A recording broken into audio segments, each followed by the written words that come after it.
Hello students, हम यहाँ English medium में जो ग्रामर आता है उसमें टेंस होते हैं। टेंस में simple present tense, simple past tense, simple future tense और next present continuous tense, past continuous tense, future continuous tense. उसके बाद आता है मतलब perfect present tense, perfect past tense और परफेक्ट फ्यूचर टेंस। तो इस तरह के 9 टेंस होते हैं। इसके बाद भी 3 टेंस और आते हैं, ऐसे 12 टेंस होते हैं। तो यहाँ हम सबसे पहले सिंपल प्रेजेंट टेंस के बारे में स्टडी करते हैं।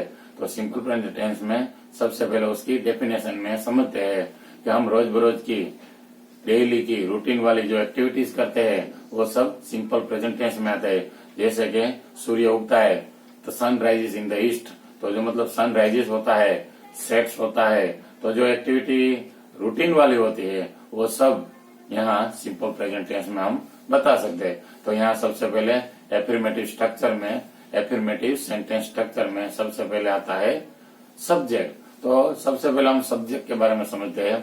सब्जेक्ट यानी कि कोई एक्टिविटी करने वाला व्यक्ति, उसको सब्जेक्ट बोलते हैं। जैसे कि आई, वी, यू, दे, एक से ज्यादा नाम, ई, सी, इट और थर्ड पर्सन सिंगुलर जो प्रोनाउन होता है, नाउन होता है, वो सब यहाँ सब्जेक्ट कहते हैं। तो इसके बाद आता है वर्ब। तो वर्ब क्रिया करने वाला जो वर्ड होता है, मतलब जो क्रिया होती है, इस टाइप का वर्ड होता है, उसको हम वर्ब बोलते हैं। जैसे कि गो, प्ले, रन, ईट, ड्रिंक, सिंग, ये सब हमारे वर्ब है। उसके बाद आता है ऑब्जेक्ट। तो इफ ही, मतलब यहाँ हम क्वेश्चन करेंगे। If he ask question by what और होम, तो वी कैन गेट, मतलब यहाँ हम क्या पाते हैं, कोई व्हाट और होम से क्वेश्चन करते हैं तो हमें वस्तु चीजें जो मिलती है और जो व्यक्ति के बारे में डिस्कशन मिलती है, ये सब ऑब्जेक्ट है। मतलब यहाँ व्हाट और होम से क्वेश्चन करने पर हमें जो चीज मिलती है, जो व्यक्ति मिलता है, नाम मिलता है,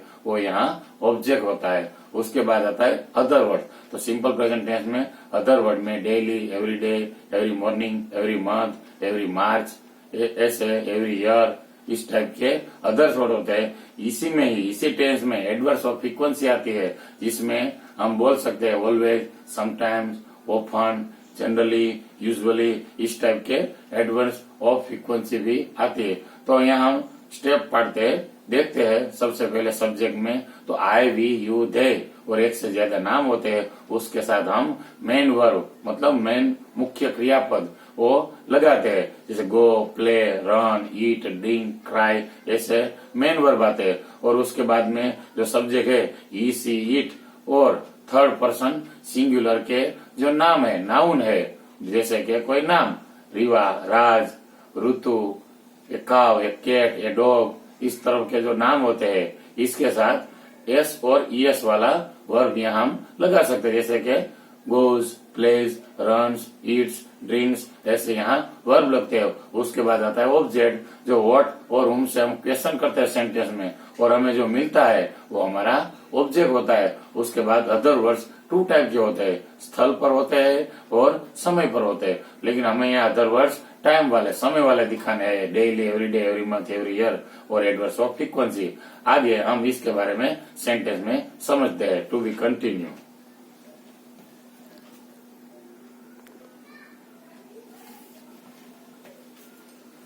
तो यहाँ सेंटेंस में हम देखते हैं फर्स्ट वाला सेंटेंस, सब्जेक्ट आई है, आई गो टू स्कूल डेली, मतलब यहाँ आई, वी और एक से ज्यादा नाम, उसके साथ मेन वर्ब आता है।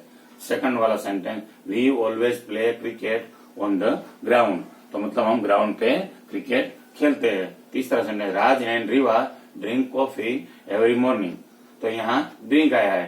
तो गो, प्ले, ड्रिंक, मतलब आई, वी, यू, दे, उससे ज्यादा नाम वाला जो सब्जेक्ट होता है उसके साथ मेन वर्ब आता है। और यहाँ डेली और एवरी मॉर्निंग ये अदर वर्ड टाइम लाइक है। और आगे देखते हैं इसके बाद, he goes to office every month, तो यहाँ गोज आया क्योंकि यहाँ ही है। Riva plays hockey at school, तो यहाँ रीवा के साथ प्लेज आया। A cat drinks milk in the kitchen, तो ए कैट मतलब ईट, तो यहाँ इसके साथ ड्रिंक्स आया। तो ही, सी, इट और थर्ड पर्सन सिंगुलर के जो नाउन प्रोनाउन होते हैं उसके साथ एस के और ईएस वाला जो वर्ब होता है। तो यहाँ हम स्टेप देख सकते हैं। इसी तरह हम यहाँ एफर्मेटिव स्ट्रक्चर में यहाँ तक समझते हैं। अब इसके आगे हम नेगेटिव स्ट्रक्चर में डिटेल में समझेंगे।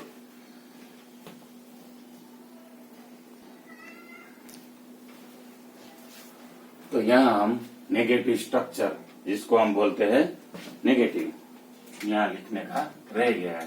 तो आप सब लोग देख सकते हैं।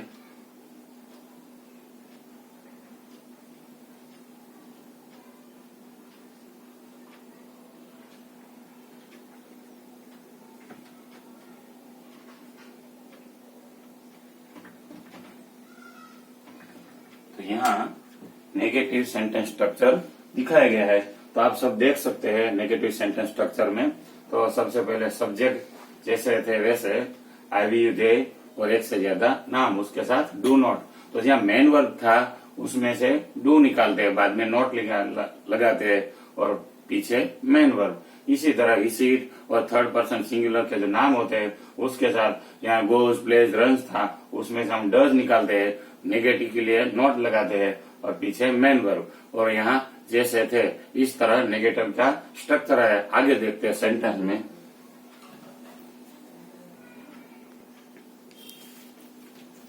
हमने यहाँ जो नेगेटिव का सेंटेंस स्ट्रक्चर पढ़ा, इसके दरमियान जो सेंटेंस बनते हैं हम यहाँ देखते हैं। आई गो था, उसका do not go to school हुआ, मतलब यहाँ गो टू स्कूल लगाना है। दूसरा, we do not play cricket on the ground, मतलब ग्राउंड पर हम क्रिकेट नहीं खेलते, नेगेटिव बन गया sentence. Third, Raj and Riva do not drink coffee every morning, यहाँ डू नॉट आया, पीछे मेन वर्ब। अब यहाँ देखते हैं इस इट और थर्ड पर्सन सिंगुलर में। He does not go to office every Monday, Riva does not play hockey at school, a cat does not drink milk in the kitchen. तो यहाँ हम नोट कर सकते हैं डू और does plus not plus main verb, ऐसे यहाँ sentence बनते हैं। तो यहाँ हमने यहाँ नेगेटिव स्ट्रक्चर के बारे में सेंटेंस में समझे। आगे देखते हैं।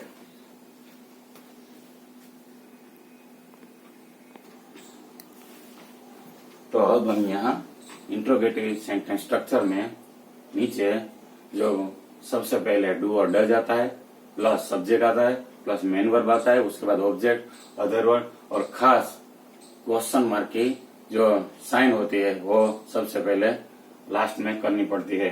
तो डू किसके साथ, आई वी यू दे और एक से ज्यादा जो नाम होते हैं उसके साथ में डू आता है, पीछे मेन वर्ब और object, other word, question mark. ऐसे ही आगे तो यहाँ इसीट और थर्ड पर्सन सिंगुलर के जो नाउन प्रोनाउन होते हैं उसके साथ डज आता है, क्योंकि यहाँ जो प्लेज गोज रन्स ऐसा आता है वर्ब, इसमें से डज निकल के आगे आ जाता है, पीछे मेन वर्ब रहता है। तो डज, इसीट, थर्ड पर्सन सिंगुलर के नाउन और आगे main verb, object, other word. तो इस तरह हम यहाँ समझे। अब आगे इसके सेंटेंस में देखते हैं।